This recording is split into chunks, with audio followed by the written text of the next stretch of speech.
A gathering of minds and hearts in the aviation space. The aim is to build a more resilient, transformed and future-ready aviation sector. The industry has been hard at work to pick up the pieces from the devastating impact of the COVID-19 pandemic that disrupted the air travel space. We are very excited. South Africa has a reason to really celebrate. The pandemic was very devastating. As you would remember that aviation came to a standstill, but it's quite, nice to see, the aircraft in full capacity being back in full steam. We are currently sitting at about 75% recovery rate if we were to compare with the pre-COVID numbers. Of course, it is quite encouraging because the projections, as we look at the numbers, are suggesting that in the next financial year we should be, back to full recovery. The latest United Nations International Civil Aviation Organization audit put South Africa at #1 on the continent on issues of air safety and one of the best globally with 0 fatalities. The organization was in the country recently conducting a 12-day universal safety oversight audit program on South Africa's air controls. In the preliminary results, of course, having concluded an intensive 2-week audit process, South Africa did not attract a significant safety concern. And we received an overwhelming effective implementation score of around 92%, which is a significant improvement from our previous 87.39 that ICAO gave us in their last audit conducted over 5 years ago.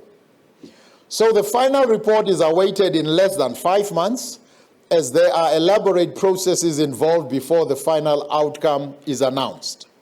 The National Aviation Conference also saw panel discussions and presentations on various burning issues in the sector. In the end, all delegates were in agreement that aviation remains a key driver of economic and social development on the African continent. There should be a Pan-African aviation market. There should be a Pan-African domestic market where it's easy to connect across the continent of Africa, which is huge, bigger than what you see on the map. We should be able to connect each other this way by air, recognizing that aviation is an accelerator. It's simply put, a framework of cooperation. It's an agreement that is founded on the idea that we need to cooperate as African countries and African aviation industry to ensure that we can connect the continent of Africa better. Plans are also in the pipeline to ensure the country is not left behind in efforts towards technologically enhanced urban air travel. The future is in technology. The coming in of drones into the space is something that we see every day, but it is a big business that we are seeing. We are seeing it being used in the Russia-Ukraine conflict there.